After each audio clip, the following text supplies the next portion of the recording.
주님의 위로하심을 느끼게 되었습니다.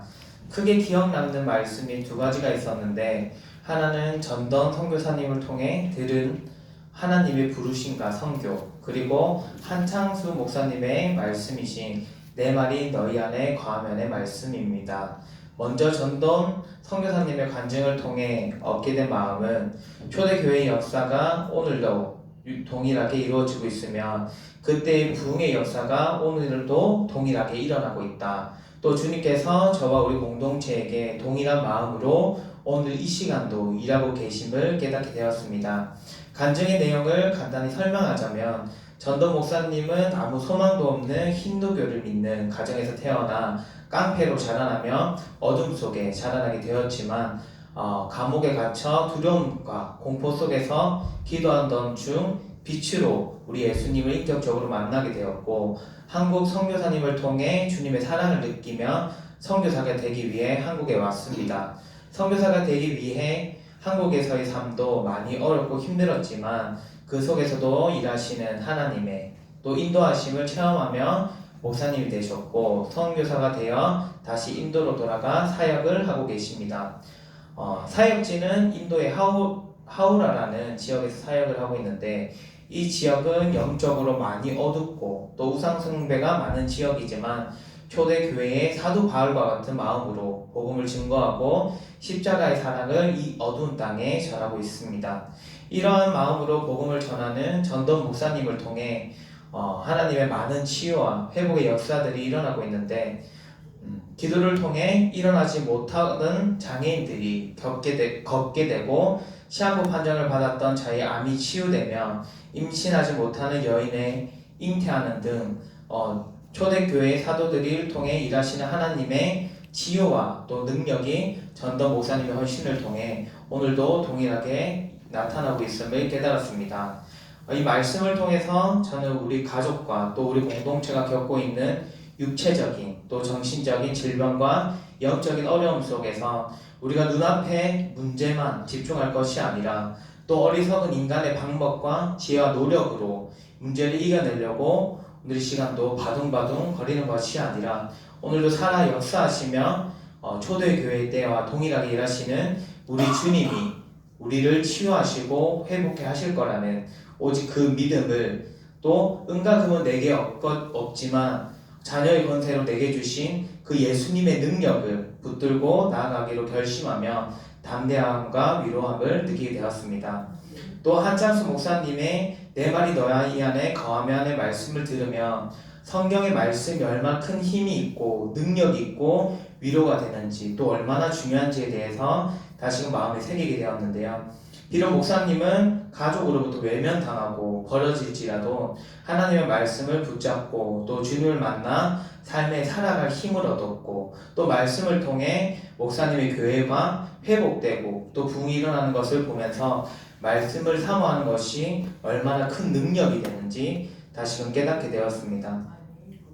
저에게도 주님께서 주신 저희 삶의 기둥이 되는 말씀들이 있는데요. 먼저 욥기 23장 10절의 말씀, 나의 가는 길을 오직 그가 아시나니 그가 나를 단련하신 후에는 내가 정금과 같이 나으리라. 또 시편 23장 4절의 말씀, 내가 사망의 음침한 골짜기를 지날지라도 해를 두려워하지 않는 것은 주께서 나와 함께 하심이라. 주의 지팡이와 막대기가 나를 안위하시나이다. 이 말씀으로 매일 기도하고 또 나아감으로 내일 나에게 다가올 걱정과 근심의 짐을 온전히 주님께 맡기며 삶의 평안함을 누리고 있습니다. 또 우리 공동체의 아픈 환우들과 또 육체적인 또 영적으로 고통받는 사람들을 위해 기도할 때는 사도행전 3장 6절, 베드로가 이르되 은과 금은 내게 없거니와 내게 있는 것을 내게 주노니 곧 나사렛 예수의 이름으로 일어나 걸으라. 이 말씀을 의지하며 또 선포하고 있고, 이 말씀의 선포를 통해 치유와 회복의 기적이 우리 주님 안에 일어날 것을 담대히 믿으며 기대함과 감사함으로 나아가고 있습니다. 또 주님을 믿지 않는 영혼들을 위해서는 사도행전 16장 31절의 말씀, 가로되 주 예수를 믿으라. 그리하면 너와 내 집이 구원을 얻으리라.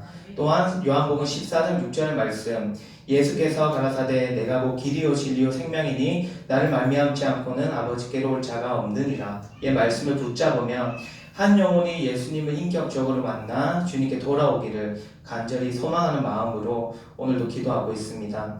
이렇듯 우리가 말씀을 붙잡고 기도할 때에 약속을 반드시 행하시는 우리 신실한 하나님께서 말씀의 내용대로 반드시 일하시고 또 우리 공동체를 변화시키며 또 회복해 하실 것을 믿습니다. 앞으로는 더 많은 주님의 말씀 위에 저희 삶을 올려놓고 주시는 교훈과 책망과 바르게 함과 의로 교육하여 깨달으며 말씀의 능력을 선포하고 기도하며 나아가야겠다고 다짐하게 되었습니다. 이상입니다.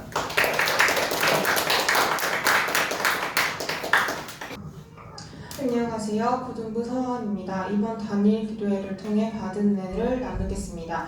2024 단일 기도회에도 어김없이 찬양을 통해 은혜를 부어주셨는데요. 찬양을 하면서 마음의 평안과 기쁨을 주셨고 찬양하는 동안 하나님의 살아계심과 임재를 느낄 수 있었습니다. 저렇게 모든 교단이 연합하여 주님을 예배하는 자리에 나도 서서 찬양으로 섬기고 쓰임 받고 싶다는 간절함도 생겼습니다. 그래서 기도 시간 동안 하나님께 저의 사명이 무엇인가 물으며 주님이 사용하시는 어느 곳이든 하나님을 전하고 찬양하는 주님께 쓰임받는 도구가 되겠다고 기도했습니다. 11차 김윤진 간사님의 간증을 통해 약하고 상처 많은 자를 구원하시고 변화시키시며 주의 영광을 드러내시는 것을 보며 연약하고 죄 많은 나도 주님의 사랑으로 보듬으시며 회복시키시고 아름다운 주의 사랑을 전하고 노래하는 주의 자녀가 되고 싶다는 꿈을 품게 되었습니다. 그리고 나의 상황과 상태가 어떻든 상관치 않고 하나님께서 어떤 방법으로 일하시든 오직 그분을 믿고 의지하며 나아가는 주의 자녀가 되겠다고 다짐하게 되었습니다. 16일차 권호중 집사님의 간증을 들으며 어둡고 공허하고 죄에 빠져서 헤어나오지 못한 영혼을 살리시고 새롭게 변화시켜 주신 이야기를 들으며 주의 위대하심과 놀라우심을 다시 한 번 더 깨닫고 느끼게 되었습니다. 세상의 소리에 무릎 꿇지 않고 오직 주의 말씀으로 승리하는 삶을 사시는 것을 보며 그 모습이 멋지고 벅찼습니다. 주 신실하심 놀라워 죄인의 마음 흔드네 약한 자 들어쓰시네 자비의 물가로 인도하시니 그 무엇도 끊지 못해라는 찬양 가사처럼 세상 어느 것도 우리를 주를 향한 사랑과 주께서 저희를 향한 사랑과 은혜를 끊을 수 없습니다. 2024 다니엘 기도회가 금방 끝나버린 것 같아서 아쉬운 마음이 큽니다. 하지만 내년 2025 다니엘 기도회를 통해 또 어떠한 감동과 은혜를 부어주실까 하는 기대가 더욱 큰 것 같습니다. 이번 다니엘 기도회를 통해 저에게 주신 은혜 그리고 성도님들 각자에게 주신 은혜를 기억하며 감사하며 기도회가 끝난 지금도 계속해서 찬양하고 말씀을 묵상하며 뜨겁게 기도의 자리로 나아가는 저와 축복교회 성도님들이 되시길 주의 이름으로 축복하며 기도합니다. 감사합니다.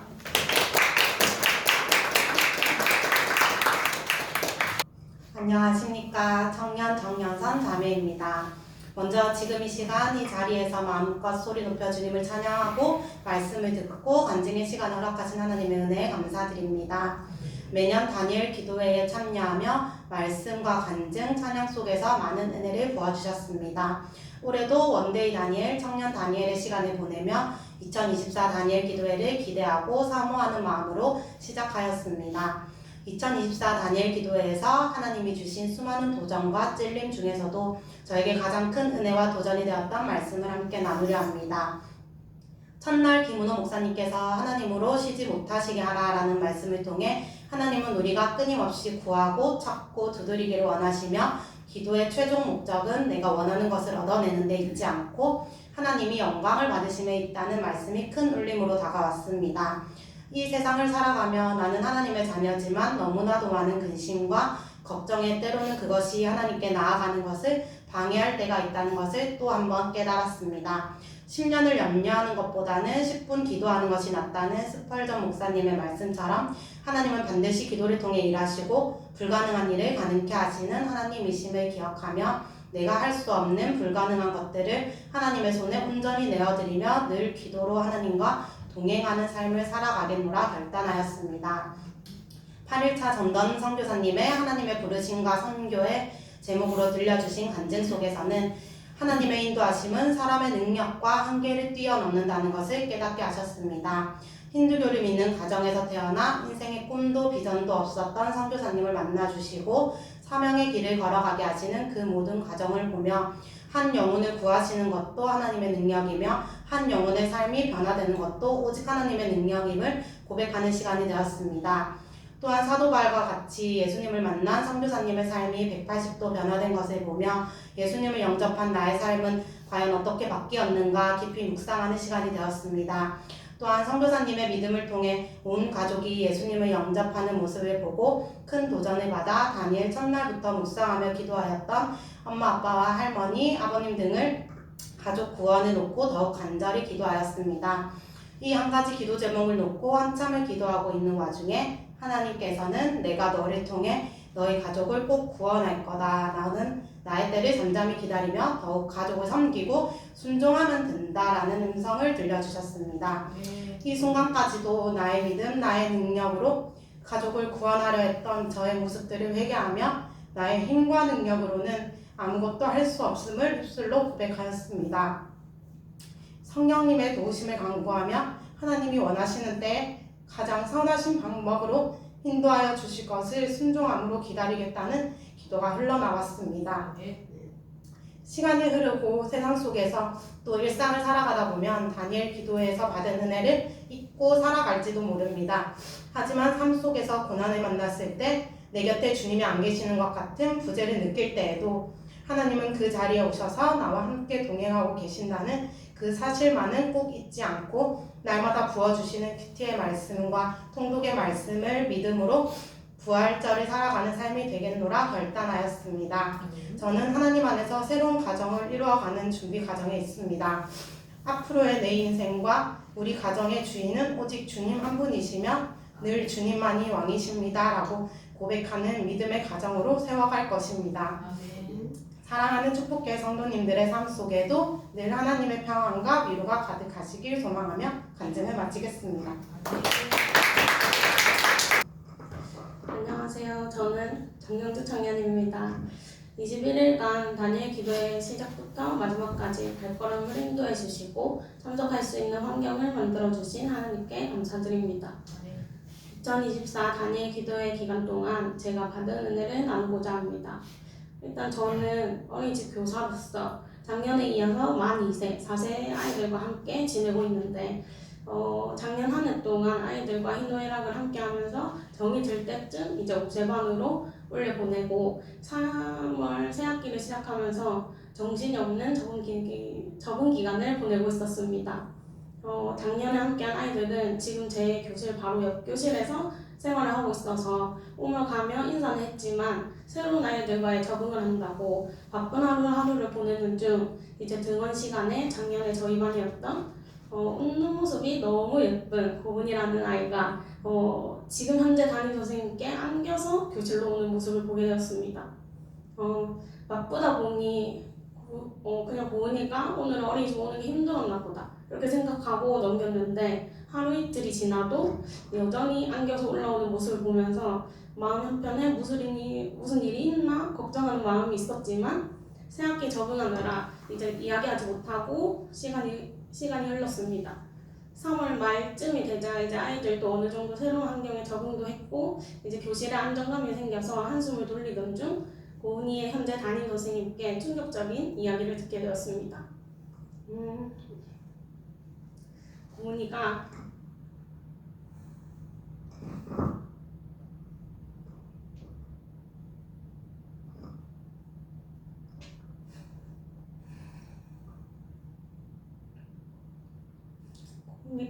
한동안 다리가 아파서 걷지를 못하겠다고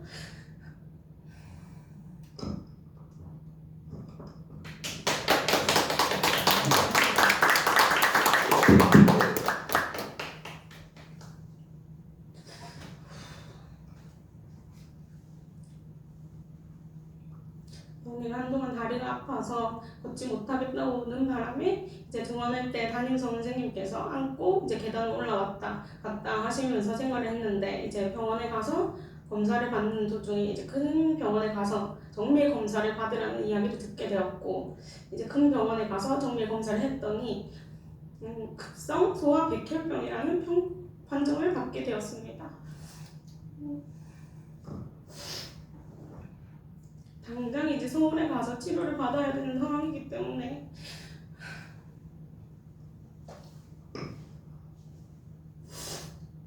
이제 어린이집을 더 이상 나올 수 없게 되었다는 소식도 함께 듣게 되었습니다.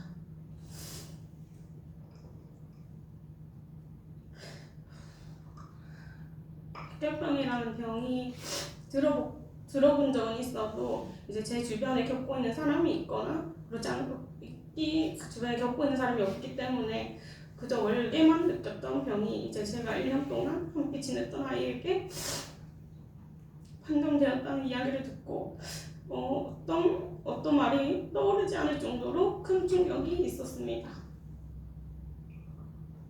그 소식을 듣고 어머님과 만약에 연락을 하게 된다면 어떤 말로 그 마음을 위로할 수 있을까? 말하는 과정에서 혹시 실수를 하지 않을까? 하는 여러 복잡한 감정을 가진 채 이제 고은이의 회복과 병 간호하시는 어머님을 위해서 기도하며 일상을 보내고 있었습니다. 그날도 어느 때와 같이 일과 시간을 보내고 이제 퇴근 준비를 하고 있었는데 이제 고은이의 어머니께 전화를 받게 돼서 이제 고은이의 상태가 어떤지 지금 상황은 어떤지에 대해서 이야기를 듣게 되었고 이제 소식은 들었는데 먼저 전화드리지 못해서 죄송하다라고 말씀드리고 이제 고은이를 위해서 기도하겠다 말을 전하며 전화를 끊었습니다.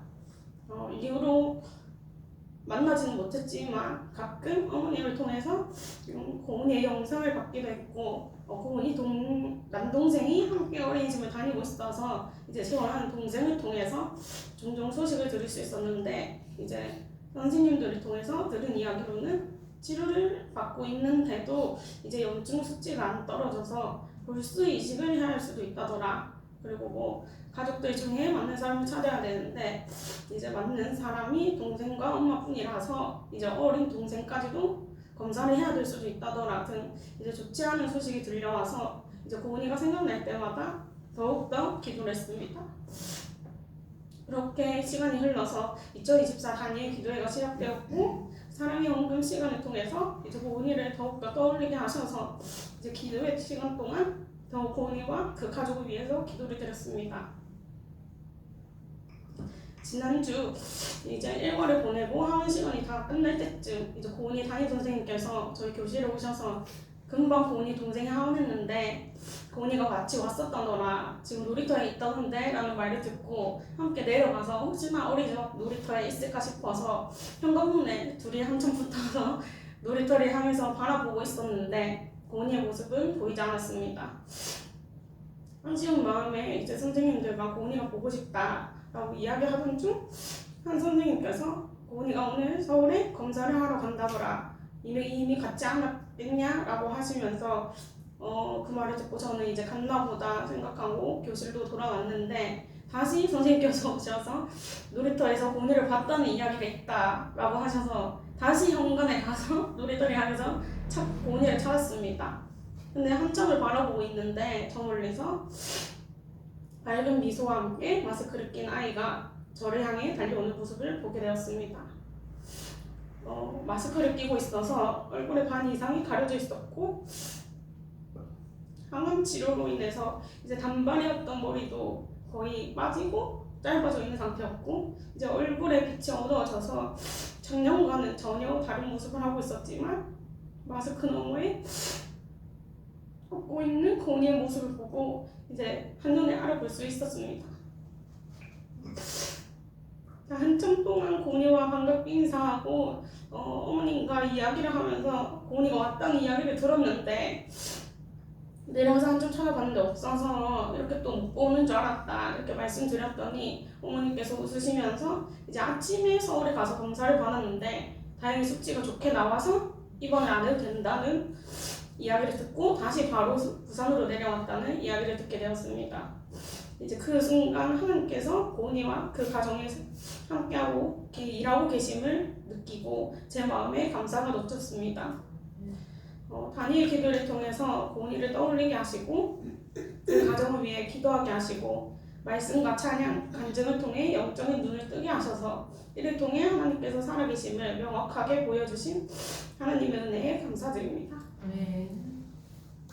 앞으로도 하나님께서 하실 일을 믿고 고은이의 완전한 회복을 위해 기도하고 그 가정에도 회복이 있기를 기도하겠습니다.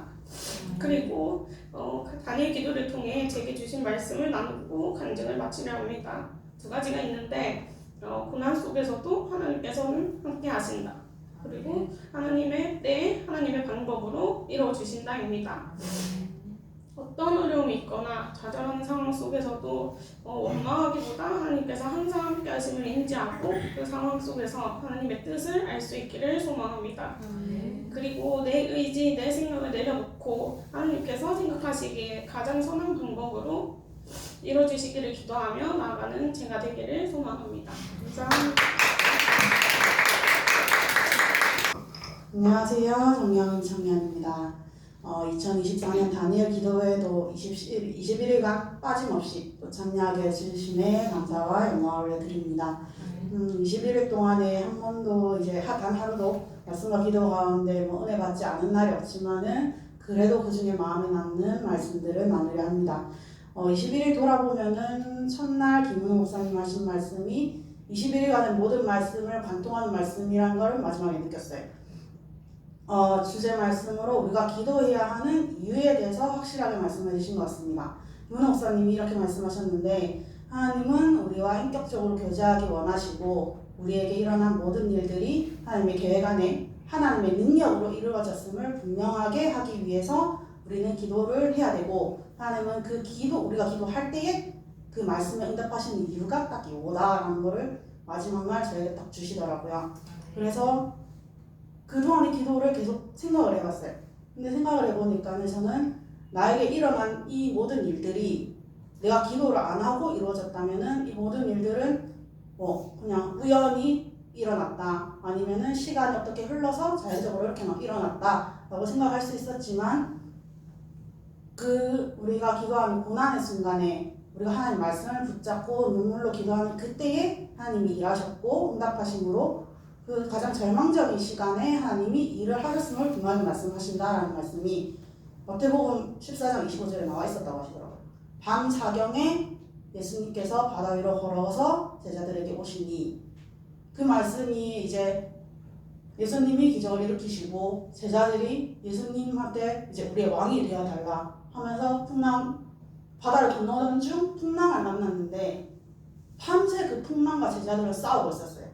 그런데 제자들은 어떻게든 기도를 했겠죠. 이 풍랑 가운데서 우리를 살려달라. 하지만 풍랑이 오지 않게도 하실 수 있으신 분이 예수님이시고 그 풍랑 가운데 풍랑 시작하자마자 건져주실 수 있는 분도 예수님이셨지만 예수님께서는 밤새 풍랑과 싸우고 있는 제자들 가운데 밤 사경에 가장 힘든 그 순간에 예수님께서 나타나셔서 제자들을 구해주시고 바다를 잠잠히 하셨다. 그 말씀이 너무 기억에 남는 것 같았어요. 저는 고난의 순간이 없을 수는 없잖아요. 우리 인생 가운데 어려운 일도 있었고 진짜 바다와 풍랑 같은 일도 있었고 그렇지만 하나는 어둠 속에 걷는 절망 가운데 있을 때 어둠 속에 있는 것 같았을 때가 내 옆에 아무도 없는 것 같을 때 주님을 붙잡게 기도하게 하시고 그때 하나님이 분명히 일하시고 나의 고통과 어려움을 분명히 해결해 주실 수 있으신 분은 하나님이 뿐이시다라는 것을 이 말씀을 통해서 저희가 확실히 주셨습니다. 그리고 12일차 김윤준 변호사님께서 또 말씀하신 가운데 우리 인생에는 마치 계절처럼 어려움과 고난이 다가온다. 그리고 우리는 그 고난이 닥친 이유를 알 수 없을지도 모른다. 하지만 우리가 다 아는 단 한 가지는 주님은 선하시고 그 선하신 주님이 나의 목자 되신다. 그리고 우리가 그분의 양이다라는 것이었습니다. 우리의 삶이 그리고 이어서 하신 말씀이 우리의 삶이 한치 오차도 없이 지어진 아름다운 건축물은 아니지만 나의 인생을 주님과 함께 한다면 나의 삶은 걸음마다 주님이 함께 하신 사진첩과 같을 것이다 라는 마음이 그 말씀이 되게 기억에 남았어요. 어떻게 보면은 한치 오차도 없이 지어진 건축물이 더 아름답게 느껴지지만은 모든 순간 하나님이 함께 하신다면은 진짜 별거 없는 사진 한 장 그리고 진짜 별거 없는 추억 하나가 있는 그 사진첩이 나에겐 더 소중하고 더 기쁘고 나의 인생도 그것처럼 더 소중하게 느낄 수 있다는 것을 느끼고 또 그 말씀으로 많은 위로를 받은 날이었던 것 같습니다. 그리고 다음으로 기억에 남는 말씀은 모든 일은 하나님의 때에 하나님 방법으로 하나님이 직접 일하신다는 것이었습니다. 임정택 대표님이 나오신 날 이제 25살에 자기는 그냥 창업을 하기 위해서 빌 게이츠와 같은 사람, 그런 세상의 기준에 맞는 부자가 되고 싶어서 나는 창업을 하려고 했다. 하지만 그 가운데 하나님 나에게 말씀 하나 주셨다. 작은 자 하나에게 한 것이 곧 나에게 한 것이라. 그 말씀 한 구절로 삶의 목표가 바뀌고 자신이 가야 할 일을 알게 되고, 그리고 그 말씀을 붙잡고 기도하고 나아갈 때에 도저히 사람의 계획으로는 될 수 없었던 물질과 환경과 그리고 사람들을 모두 붙여주시는 그런 모습을 보면서 모든 것들이 하나님의 능력으로 오롯이 이루어지는 모습이 저에게 기억에 남았습니다. 그리고 전한길 강사님께서도 사업에 실패해서 자신의 이제 지위와 명예와 이런 것들을 위해서 사업을 벌였지만 실패하고 그 다음에 다시 일어서기까지 10년이라는 세월이 있었지만 그 10년 동안에 내가 일어설 수 있었던 것은 오로지 하나님을 붙잡고 살았기 때문이다. 내가 어떤 것들을 내가 무너지고 돈이 없고 완전 세상 가장 밑바닥에 떨어지더라도 나의 말씀 하나 붙잡고 하나님께서 나에게 주신 지켜야 할 하나님의 자녀로서 지켜야 할 것들을 내가 버리지 않고 그것들을 붙잡고 나아갈 때에 하나님은 나를 연단하셨고 10년 만에 나는 완전하게 역전될 수 있었고 승리할 수 있었다라고 하셨어요. 많은 강사님들이 공통적으로 말씀하셨던 게 사람의 생각으로 자신의 생각으로 이제 계획하고 노력하였더라도 하나님은 사람의 생각이 가장 좋은 때가 아니라 하나님이 생각하시기에 가장 좋은 때에 나를 이렇게 세워주셨다라는 것이었습니다. 사람의 생각은 유한하고 한치 앞을 내다볼 수 없고 당장 조금 몇 분 뒤도 알 수가 없지만 하나님은 나에 대해서 모든 것을 계획하고 계시고 하나님의 그 계획하심과 나를 향한 그 모든 타이밍은 진짜 오차도 없이 완벽하시기에 나의 모든 것을 아시는 주님만이 채워주실 수 있다. 그러니까 나는 그것만 붙잡고 나아가면 된다라는 확신을 주셨어요. 그리고 내가 지금 부족하다고 느끼는 것들, 내가 미래에 어떻게 됐다고 바라고 기도하는 것들, 내가 이것을 나의 생각으로 기도하는 것이 아니라 하나님이 나에게 채워주신다는 걸 붙잡고 기도할 때에 하나님이 원하시는 때에 그것을 채워주신다는 것을 믿고 기도하게 되었습니다. 오늘 통틀어서 말씀드리면 하나님은 지금도 나를 위해서 가장 좋은 것으로 부어주시기 원하신다는 걸 저는 믿습니다. 그리고 내가 할 수 없는 것들을 김은호 목사님 말씀하신 것처럼 내가 할 수 없는 것들을 붙잡고 염려하느라 시간을 보내기보다 나의 모든 것을 내려놓고 주님께 내어드리고 담대히 하나님의 때를 기다리며 그냥 주님의 능력으로 해결되기를 기도로 준비하기 원한다는 결단을 하기 원합니다. 그리고 우리 가정, 우리 성도님들도 우리 공동체도 그거 붙잡고 기도하기 원합니다. 간증을 마치겠습니다. 네, 저는 정연입니다. 우선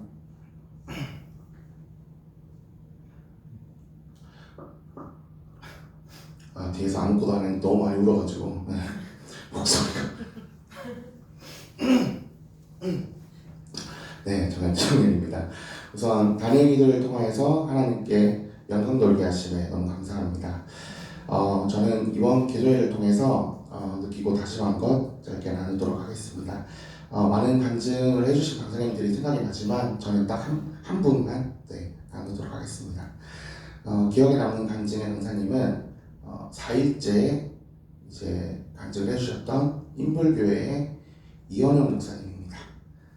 4일째 이현영 목사님의 간증을 들을 때 느낀 부분을 나눠보도록 하겠습니다. 저는 다니엘 기도의 간증을 하는 강사님들은 개인적으로 좀 유명하거나 좀 TV에 나오거나 얼굴 자체가 명함이신 분들이 많았습니다. 하지만 이현용 목사님의 간증을 듣고 이렇게 보면서 매주도 만들고 비가 와서 울타리가 무너지고 추위로 보일러가 터지고 힘들고 지칠 만한 상황들이 많았지만은 마음 한켠에는 좀 더욱 드라마틱한 일과 반전이 있을 거라고 생각을 했습니다. 그렇게 감정이 끝나고 심심한 마음으로 기도 준비를 하고 있었습니다. 김원 목사님께서 올라오셔서 말씀해 주신 말씀 중에 평범한 삶 속에서 주신 사명 감당하시는 목사님께 감사의 박수를 쳐드리자는 말씀에 온몸에 좀 힘이 빠지면서 좀 내 자신이 부끄러워졌습니다. 내가 뭐라고 이런 평가하는 마음을 가지고 불필요한 기대를 가지는 것인지, 하나님의 말씀에 전심으로 순종하는 것은 주신 사명을 감당하는 것, 평범한 삶과 똑같은 삶의 패턴 속에서 주신 사명을 묵묵히 감당하는 것, 그것이 가장 중요한데 제 자신을 너무나 실망하고 또 돌아보는 시간을 가졌습니다. 마음을 고쳐잡고 집에 가는 길에 시간이 좀 오래 걸리다 보니까 목사님의 간증을 처음부터 다시 봐야겠다는 생각에 처음부터 다시 시청하였습니다. 다시 시청하니까 목사님의 간증이야말로 어떠한 것보다 드라마틱했습니다. 지원 사업을 3,800대 1로 선정된 것과 또 어르신들의 성도님들의 가족이 되고 상처에 벌초하는 것, 그리고 마음 고쳐 시청하니 주님께서 함께 하시고 있었고 인도하셔서 역사하고 있구나 생각하였습니다. 정말로 감사했습니다. 사람이 마음으로 자기의 길을 계획할지라도 그의 걸음을 인도하시는 이는 여호와이시니라. 하나님 앞에 더 거룩하게, 더 온전하게, 더 완전하게, 더 명백하게, 더 강하게, 더 확실하게 나아가길 원합니다. 사람의 마음에는 많은 계획이 있어도 오직 여호와의 뜻만이 완전히 서리라. 정말 평범한 삶과 그리고 매일매일 똑같은 일과 빛나지 않고 그리고 알아보지 않아도 주신 사명을 감당하는 것만큼 하나님의 말씀에 순종하는 것은 없다고 생각합니다. 하나님의 말씀에 순종하는 제가 되기를 소망합니다. 이번 연도에는 이런저런 핑계로 많이 참석을 못했습니다. 영상으로 드리기에는 교회에서 드리지 않고 개인적으로 드리게 되면 집중하지 않게 되는 것을 알고 있습니다. 하지만 그러지 못한 자신을 또 회개하고 내년에는 다 참석하여 기도 응답을 받게 되는 내년이 되기를 소망합니다. 감사합니다.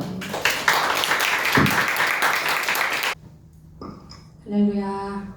이번 다니엘 기도회를 통해서 부족한 저를 다독여 주시고 깊은 교제의 시간을 만들어 주신 하나님께 영광 올려드립니다. 앞에 우리 청년들과 우리 하나님 고백을 듣는데 그 간증만 들어도 제가 너무나 은혜가 되는 것 같습니다. 다니엘 기도회를 하면서 2주차 때 계속 눈물이 나더라고요.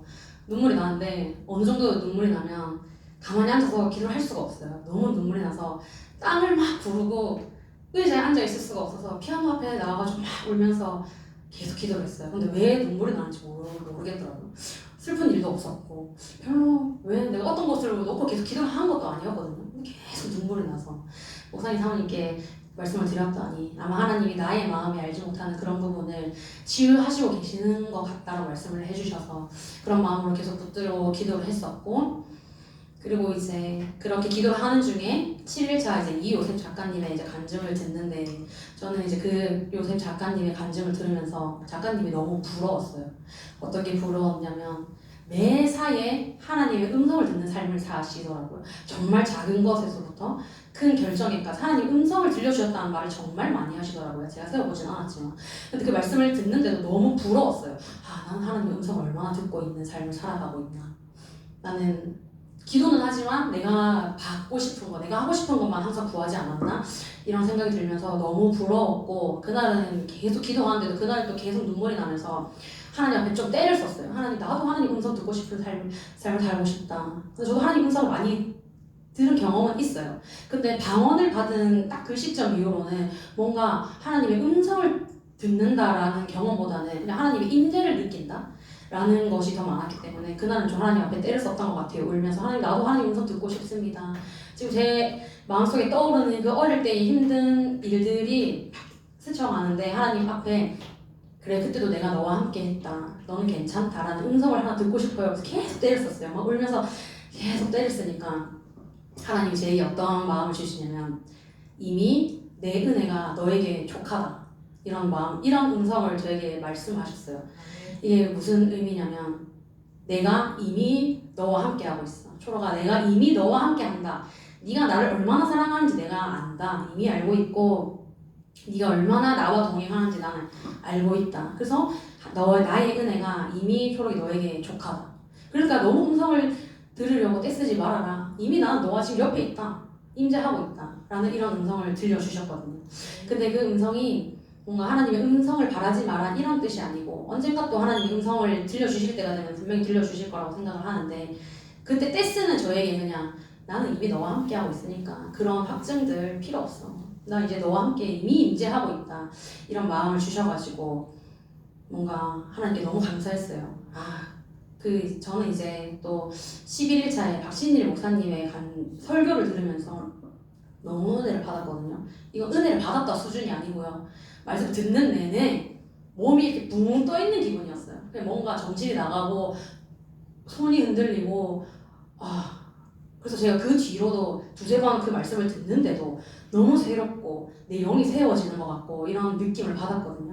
근데 그 말씀 중에서도 제가 내 은혜가 내게 족하다라고 했던 그 말씀을 확증해 주시는 말씀이 있었는데, 이제 그 말씀 중에 엠마오로 두 제자가 걸어가잖아요. 근데 예수님이 죽고 부활하신 후에 엠마오로 걸어간 두 제자는 예수님이 부활하셨다는 소식은 들었는데 직접 보지 못했기 때문에 걱정을 하는 거예요. 예수님이 부활하셨다고 하는데 난 모르겠다, 어디서 들러온 소식인지도 모르겠다 라고 하실 때 예수님이 그 자리에 오셔서 그 두 제자와 함께 동행을 하게 돼요. 그런데 그 제자는 모르는 거예요, 이분이 예수님인지. 그 말씀에 보면은 두 눈이 가려져서라고 말씀이 적혀 있거든요. 그 두 제자는 예수님과 늘 동행을 하면서도 눈이 가려져서 예수님인지를 몰라요. 그리고 언제 알게 됐냐면 예수님의 말씀을 들었을 때, 그리고 떡을 함께 떼어 먹을 때, 이제 누가복음 24장 31절에 그들이 눈이 밝아져 그인 줄 알아보더니 예수는 그들에게 보이지 아니하시는지라 이렇게 말씀을 합니다. 그러니까 그 부활을 직접 목도하고 예수님을 본 사람들은 이제 더 이상 예수님을 볼 필요가 없는 거예요. 그 믿음의 확신이 그들에게 있기 때문에. 그 말씀이 저에게 며칠 전에 해주셨던 하나님의 음성과 이렇게 일치가 되면서 나는 뭔가 인정을 받은 것 같았어요, 이제 하나님한테.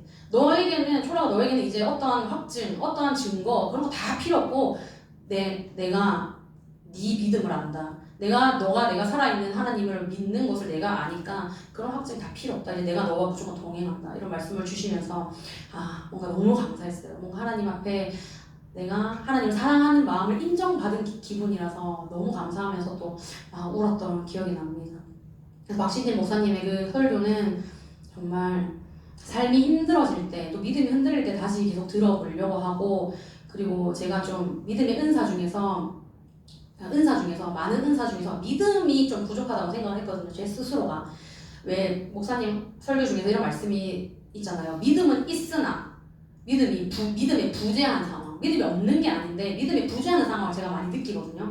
그런데 그 설교 이후로 뭔가 제 인생에 큰 기둥이 하나 세워진 것 같아요. 정말 큰 기둥, 말씀의 기둥이겠죠. 그 기둥이 세워져서 더 이상은 이제 하나님 앞에 흔들리지 않는 믿음으로 나아가지 않을까라는 생각을 합니다. 그리고 우리 영임자매 고백처럼 어떤 찬양, 어떤 설교도, 어떤 간증도 하나도 은혜가 되지 않은 간증과 설교와 말씀이 없었는데, 이 모든 다니엘 기도의 말씀을 제가 종합해보자면 조금 뜬금없을 수 있지만 11일차 찬양팀이 찬양을 하기 전에 했던 고백이 있어요. 모세가 여호와께 아뢰되 주께서 친히 가시 아니하시려거든 우리를 이곳에서 올려보내지 마옵소서.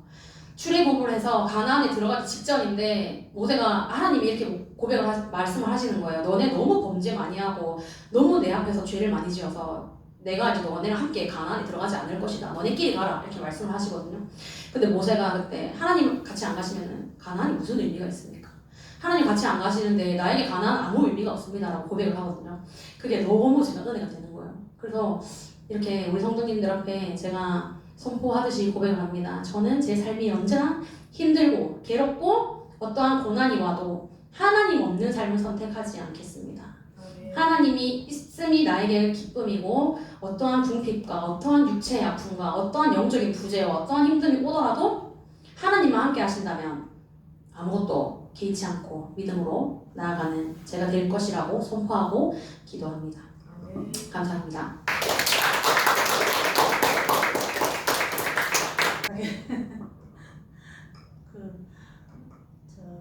전도인가요? 런던 전도 목사님인가? 그 목사님 설교에 은혜 받고 저는 그분을 따라서 지금 그분 기도를 하거든요. 그 초대교회에 그 역사가 일어난 것처럼 우리 교회도 그런 역사가 일어나게 그 기적과 우리 교회가 그런 교회가 되게 해달라고 그런 기도를 하고 있어. 제가 그런 뭐라고 적어야 될지는 몰라서 그래 나는 하나님 우리도 초대교회처럼 그런 역사하고 그런 기도가 되겠다 그런 기도를 하고 있어요. 안녕하세요. 중부 서보입니다. 저는 2024 단일 기도회를 통해서 제가 느낀 점을 나눠보도록 하겠습니다. 제가 2024 단일 기도회가 시작된다는 것을 알고 최대한 참석하고자 했습니다. 하지만 처음에는 가기도 싫었고 귀찮게 느껴졌습니다. 하지만 하루하루 꾸준히 참석하면서 많은 은혜를 느끼게 되었습니다. 느낀 은혜 중에서 몇 가지를 나눠보겠습니다. 저는 이요셉 작가님의 간증을 통해서 하나님의 말씀에 내 일상을 올리라는 말씀에 큰 도전을 얻게 되었습니다. 저는 요즘 큰 두려움도 많았고 하루하루를 좀 어렵게 살아가고 있었습니다. 작가님께서 하나님의 말씀에 자신의 일상을 올리고 하나님에게 응답을 받으시는 간증을 보면서 나도 저렇게 하나님께 응답을 받고 두려움 없이 살아가고 싶다고 느껴졌습니다. 그래서 하나님의 말씀에 내 일상을 어떻게 올릴 수 있을까 하다가 잠시 잊고 있었던 큐티를 하게 되었습니다. 큐티를 하면서 느낀 은혜가 그렇게 많진 않았지만 계속 하면서 하나님께서 많은 은혜를 주실 수 믿습니다. 그리고 한창수 목사님께서 하신 말씀도 제게 큰 은혜가 되었습니다. 목사님께서는 단일 기도회가 21일 동안 이제 진행되고 그 기도회가 끝나고도 은혜를 받지 못할까봐 두려워하고 있는 성도님들이 있을 거라고 하셨습니다. 그 목사님께서 하신 말씀을 보면서 저도 그런 걱정을 하고 있었구나 생각했습니다. 목사님께서는 1일차 때 하나님께서 벌써 우리에게 은혜를 풀어주셨고 이제 기도회가 끝나고도 하나님께서 계속 은혜를 주실 거라고 말씀하셨습니다. 이 말씀을 듣고 나니 제가 그런 이제 은혜를 받지 못할까봐 하는 두려움도 사라지게 되었습니다. 이 말씀도 성도님들께서도 이제 이 말씀으로 성도님들께서도 그런 두려움 없이 계속 기도하시길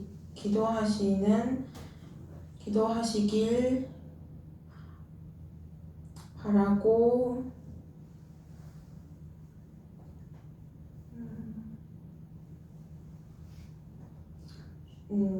이상으로 마치겠습니다.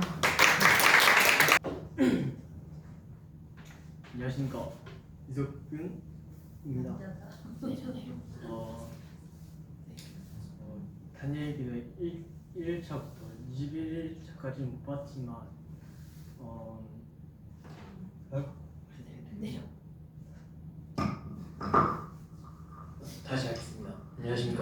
구석근입니다.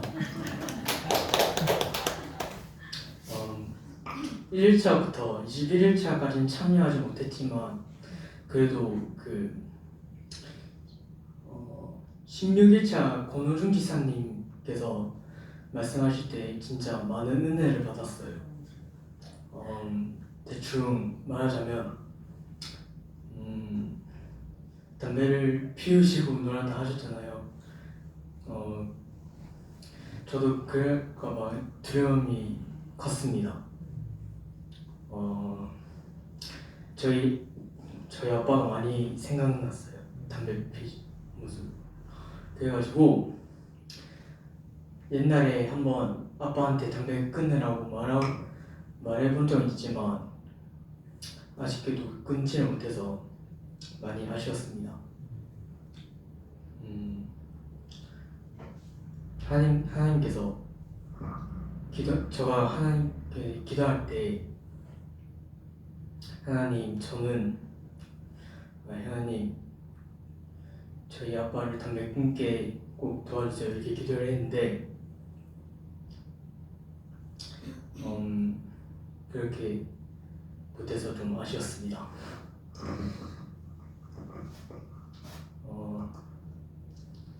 일단은 권호준 지사님께서 마지막 찬양할 때 저 진짜 너무 좋아가지고 따라 부를 뻔했어요. 진짜 너무 좋았어요. 네. 이상으로 간증을 마치겠습니다. 석교회가 선택하는 자체만 해도 너무 감사해요. 우리 청년들이 이렇게 너무나 있어가지고 나 부자 같은 느낌이야. 정말로 우리 청년들이 너무나 주의 은혜 가운데 이렇게 잘 성장해가지고 우리 목사님 정말 든든하겠습니다. 제가 이번에 20일간의 기도 가운데서 제가 크게 이렇게 느낀 것은 정말 하나님의 은혜가 있을 적에 잘해야 돼요. 무조건 높은 놈 거의 다 보면 다 깨지고 난 후에 이제 이렇게 하나님을 알고 다시 일어서는 이런 그런 모습을 보게 되는데 우리는 절대로 하나님이 깨지기 전에 우리가 하나님 뜻대로 살아야 돼요. 그래야만 하나님이 우리를 이렇게 자꾸 높이주고 이렇게 하니까 그렇게 우리 모두가 그렇게 하고 하나는 성경은 O 아니면 X밖에 없어요. 중간은 절대로 없거든요. 그래서 어중간한 이렇게 신앙생활 할 필요가 전혀 없습니다. 한 발은 세상에, 한 발은 교회에 이래 뒀다가는 낭패나겠죠. 그래서 성경 전체 다 그래요. O 아니면 X다. 중간은 절대로 없으니까 우리가 그거를 이렇게 잘 캐치해가지고 내가 정말 어느 데서 가 있느냐 이거를 잘 영적으로 이렇게 분별을 잘 해야 돼요. 그래서 저 20일 가운데 권호중 그분 제가 이렇게 볼 적에 정말 그 사람들이 세상에서 이렇게 정말 호랑방탕한 그런 생활을 많이 했다고 그러더라고요. 저번에 한번 들어보니까요. 그만큼 깨진 후에 또 자녀를 통해 가지고 자기가 다시 한 번 더 이렇게 하나님한테 붙들리는 그런 모습을 우리가 보게 되더라고요. 그래서 그 자녀를 통해 가지고 자기가 다시 한 번 더 일어서면서 이제 기도를 부탁하게 되는 거예요. 하나님 성령 충만하니까. 이제 전 세계 자녀를 위해서 기도하라고 이렇게 선포한 거거든요. 그렇기 때문에 그 자녀는 분명히 다시 한 번 더 이렇게 잘 이렇게 일어나가지고 다시 한 번 더 회복해가지고 그분이 다시 한 번 더 간정회로 나오지 않을까 그런 생각을 제가 했어요. 그래서 저도 우리 이번 기도에 통해가지고 우리 집에도 많은 어려움이 있었죠. 우리 양건사 계속 이렇게 막 한 서너 달 동안 이렇게 있다가 보니까 못 움직이고 막 이렇게 하니까 내가 그래서 있을 때 잘해야 돼. 정말 있을 때 잘해야 돼. 그래서 저번에 그러더라고 항상 반찬 좀 만드는 방법을 좀 이렇게 배우라고 그러더라고요.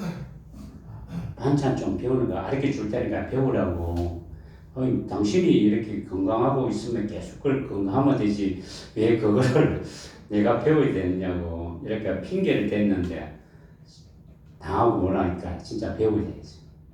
뭐든지 이렇게 배워가지고 우리도 마찬가지, 신앙도 마찬가지예요. 정말 우리가 있을 때 하나님이 나를 잡아줄 때 이렇게 잘해야 돼요. 우리 권호정 그분이 이야기하기로 안 그랬는가? 술, 담배, 음란 절대로 이거는 해서는 안 되죠. 우리 믿음의 자녀에서는 더더욱 안 해야 되지만도 우리 몸이 뭡니까? 성전이다니까. 이 성전에 그런 악하고 더러운 것을 열어보면 하나님이 제일 싫어하죠. 하나님은 제일 거룩한 것을 원하거든요. 너도 거룩하고 나도 거룩하니까 거룩하게 되라고 그러니까 우리가 몸에 이렇게 우리의 성전 자체가 더럽혀지면 우리가 하나님 음성을 도저히 못 들어요. 영적으로 이렇게 죽은 상태가 되니까.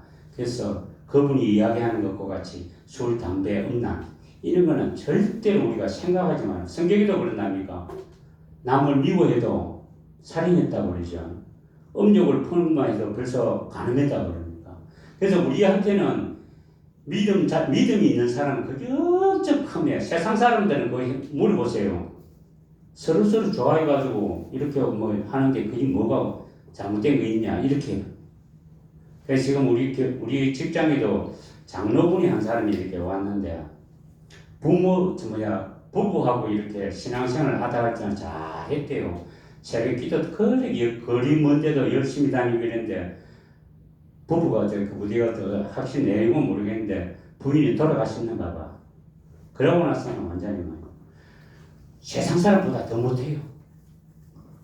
그래서 내가 너무 민망할 정도로 그러더라고. 그래서 정말 예수를 믿는 사람이 본이 돼야 되지.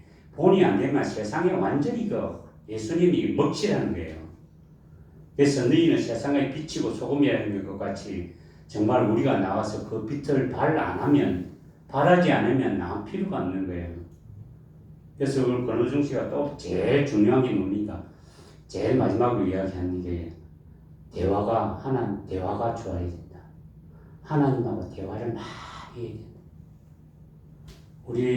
옛날에 저는 아버지가 일찍 돌아가서 아버지 기억이 전혀 없는데 어머니가 이렇게 이야기를 참 많이 해요. 어머니가 밥상에 딱 앉으면 하루 일과를 이야기해줘요. 그래서 옛날에 밥상머리 회의다라 그러나 오늘 할 일을 어머니가 아침에 일어나가지고 밥 먹을 때 되면 참 다 이야기해요. 너 오늘 학교 갔다 와가지고 꼴매처럼 비놓고 또 소 먹이고 뭐 이런 이야기까지 싹 다 하면서 이렇게. 그래도 밥 먹는 시간이 길어요. 그래서 어머니는 또 예절에 대해서 억수로 또 강조를 많이 하더라고요. 그래서 너는 아버지가 없으니까 남한테 애비 없는 먼 소리 듣지 마라. 그렇게 하면서 정말 이렇게 인성교육을 이렇게 많이 시켜줬어요. 그래서 나도 지금도 그래요. 자녀들하고 이렇게 밥을 먹으면서 대화를 할 수 있는 이게 참 많아야 되는데 그게 없으니까 좀 안타깝더라고요. 그거를 잘 만들어가지고 그렇게 부부가 가족끼리 이렇게 대화하는 것과 같이 우리도 하나님하고 자꾸 대화하는 게 뭡니까? 기도 아닙니까? 대화가 딱 끊어버리면 부부끼리 대화 끊어지면 남남하게 생각하잖아요. 그렇기 때문에 하나님하고 나하고 대화하는 기도 이거를 절대로 끊으면 안 돼요. 그래서 나는 차에 타자마자 기도하면서 계속 하면서 이렇게 이야기를 많이 해요. 이야기를 하고 하나님 지금 어디로 가는데 어떻게 또 뭐 좀 해주세요 이렇게 부탁도 하고 하나님 부탁하기보다 내가 할 수 있도록 하나님 힘 주시고 용기 주시고 견딜 수 있도록 내가 할 수 있도록 힘 주세요. 하나님이 하는 것보다도 내가 또 할 수 있도록 하나님 힘 주세요. 이렇게 기도도 많이 하거든요. 그래서 권호중 저분이 하면 하나님을 이용하면 절대로 안 됩니다. 하나님 이리 갑시다 저리 갑시다 막 이렇게 해가지고 하나님을 이렇게 내 멋대로 이렇게 하면 절대로 내가 순종해야 돼요. 하나님 따라가겠습니다. 내가 가겠습니다. 하나님 인도해 주세요. 나는 그림자입니다.